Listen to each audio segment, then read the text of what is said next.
যে কোনো ধরনের বিজনেস করতে গেলে আইডিয়া লাগবে। আর এই আইডিয়াটা কোথা থেকে আসে জানেন? আপনার চিন্তা থেকে। ভাবুন তো, যদি একটা ছোট অভ্যাস আপনার জীবনে অ্যাপ্লাই করতে পারেন, আপনার জীবন পুরোপুরি পাল্টে যাবে।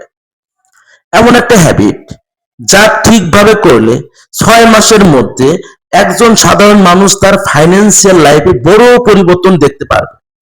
শুনতে হয়তো একটু বিশ্বাস করতে কষ্ট হবে, কিন্তু মজার বিষয় হলো, যখনই আপনি বিষয়টা গভীরভাবে বুঝবেন, তখন আপনার চিন্তাধারা একেবারেই পাল্টে যাবে। তখন হয়তো আপনি ভাববেন, আমি এতদিন কেন এটা বুঝতে পারি নাই। সত্যি বলতে কি, কিছু বিলিভ নিয়ে আমরা ছোটবেলা থেকেই বড় হই, যেগুলো আমাদের মনের অজান্তে আমাদের আটকে রাখে। ছোটবেলা থেকে অনেক পরিবার, স্কুল, সমাজ, সব জায়গা থেকে কিছু ধারণা আমাদের মাথায় ঢুকে যায়। সেগুলোই আমাদের কিন্তু মাইন্ডসেট তৈরি করে দেয়। আর এই মাইন্ডসেটটা আমাদের চলার পথে সাকসেস থেকে অনেক সময় দূরে রাখে। এখন একটা প্রশ্ন করি, আপনি কি জানেন অনেক কোটিপতি নির্দিষ্ট একটা মানসিক পদ্ধতি ফলো করে?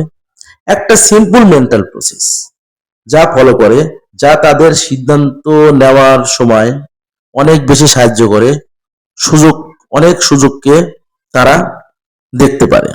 আপনি যদি আপনি যদি এখন এটা বুঝে ফেলেন, নিজের জীবনকেও নতুনভাবে ডিজাইন করা কিন্তু সম্ভব। দেখুন, আপনার বর্তমান ফাইন্যান্সিয়াল সিচুয়েশন শুধু ভাগ্য আর কো ইনসিডেন্স এটা কিন্তু নয়। এটা অনেকটাই তৈরি হয়েছে আপনার ভিতরের বিশ্বাস থেকে, যেগুলো বছরের পর বছর আপনার মাইন্ডে জমা হয়েছে। ছোটবেলায় হয়তো এমন অনেক কথা শুনেছেন, টাকা রোজগার করা খুব বেশি কঠিন, কম নিয়ে সন্তুষ্ট থাকা ভালো, ধনী লোকেরা ভালো হয় না। এই কথাগুলো না আমরা জীবনে এতবার শুনি, এক সময় আমাদের ব্রেন এগুলোকে সত্যি বলে ধরে নেয়। আর তখনই একটা অদ্ভুত ব্যাপার ঘটে। আপনি হয়তো আপনার লাইফে দেখেছেন, কেউ কখনো জীবনে যদি হঠাৎ করে অনেক বেশি টাকা পেয়ে যায়, প্রমোশন পাইলেও তো অনেক টাকা আসে। এমনকি কেউ যদি হঠাৎ করে লটারি জিতে যায়, দেখবেন অনেক টাকার মালিক হয়ে যায়, কিন্তু কয়েক বছর পরে দেখবেন সেই লোকটি আগের অবস্থায় ফিরে যায়। আমরা আমাদের চোখে অজস্র প্রমাণ, অনেক অ্যাথলিস্ট বা সেলিব্রিটিকেও দেখতে পাই, জীবনে তারা প্রচুর টাকা ইনকাম করে, কিন্তু তাদের মাইন্ড সেট পরিবর্তন না করার কারণে তারা কিন্তু লাস্ট বয়সে সরকারের কাছে সাহায্য প্রার্থনা করে, মানুষের দ্বারে দ্বারে ঘোরে। এটা কেন হয়? কারণ তাদের ভিতরের মেন্টাল ইমেজ বলে, আমি আসলে ধনী হওয়ার মানুষ নই। তাই টাকা আসে, আবার অদ্ভুতভাবে চলেও কিন্তু যায়। আসলেই এখানে আসল রহস্যটা লুকিয়ে আছে। আপনি চাইলে আপনার মাথার যে চিন্তা, থট, এটা পাল্টাতে পারেন। আপনার ফাইন্যান্সিয়াল ইমেজ নতুন করে তৈরি করতে পারেন। আর এই পরিবর্তন শুরু হয় আপনার কিন্তু চিন্তা থেকেই। এখন একটা গল্পের ছলে আপনাদের উদাহরণস্বরূপ বুঝাচ্ছি। আমি একবার একটা মানুষের সাথে পরিচিত হই। সে ছোটবেলা থেকেই একটা কথা শুনে বড় হয়েছে, টাকা নাকি সব খারাপের মূল। তার বাবা মা সারা জীবন কঠোর পরিশ্রম করছে, কিন্তু কখনো ফাইন্যান্সিয়াল স্বাধীনতা পায়নি। তাই তার মনে একটা কথা গেঁথেছিল, ভালো মানুষ হতে গেলে খুব বেশি টাকার প্রয়োজন নেই। তাই সে বড় হয়ে কি করলো? চাকরি শুরু করলো, ঠিক তার বাবা মার মতোই। প্রতিদিন কঠোর পরিশ্রম করে, মাস শেষে স্যালারি। কিন্তু জীবনে তেমন কোনো পরিবর্তন ঘটাতে পারেনি। তারপর সে একদিন চিন্তা করলো, নিজের বিশ্বাসগুলো নিয়ে ভাবতে শুরু করলো। সে লক্ষ্য করলো, অনেক ধনী মানুষ আছে যারা সৎ, যারা অন্যদের সহযোগিতা করে, যারা সমাজে অনেক ভালো ভালো কাজ করছে। তখন সে বুঝলো, সমস্যাটা আসলে তার টাকায় না, সমস্যাটা আসলে তার চিন্তায়, তার মাথায়, তার মগজে। সেদিন থেকে নিজের মাইন্ডসেট সে পরিবর্তন করার সিদ্ধান্ত নিল। প্রতিদিন সকালে আয়নার সামনে দাঁড়িয়ে সে নিজেকে বলতো, আমি সমৃদ্ধির মালিক, আমি অনেক সম্পত্তির মালিক, মানি আমার কাছে সহজে আসে, আমি টাকাকে ভালোভাবে ভালো কাজে ব্যবহার করি। আরো অনেক জিনিস সে লিখলো, লিখে সে বলতে শুরু করলো। সে তার জীবনের বিশ্বাসগুলো কাগজে লিখতো, প্রতিদিন জোরে জোরে আয়নার সামনে চিৎকার করে বলতো। মজার ব্যাপার কি জানেন? ধীরে ধীরে তার মাঝে সে আমূল পরিবর্তন দেখতে পেল। আগে যে সব অপরচুনিটি তার চোখেই ধরা পড়তো না, সেগুলো সে এখন পরিষ্কারভাবে দেখতে শুরু করলো। যেমন নতুন আইডিয়া, নতুন কাজের সুযোগ, সব যেন ধীরে ধীরে তার সামনে খুলে যেতে লাগলো। 6 মাসের মধ্যেই তার ইনকাম কয়েক গুণ বেড়ে গেল। আর 1 বছরের মধ্যে সে এমন ফিনান্সিয়াল লেভেলে পৌঁছে গেল যা সে আগে কখনো কল্পনাও করেনি। সবকিছু শুরু হয়েছিল একটা জায়গা থেকে, মাইন্ডসেট। 1 মিনিট থামুন আর নিজেকে প্রশ্ন করুন, আপনি কি মনে মনে বিশ্বাস করেন টাকা রোজগার করা খুব বেশি কঠিন?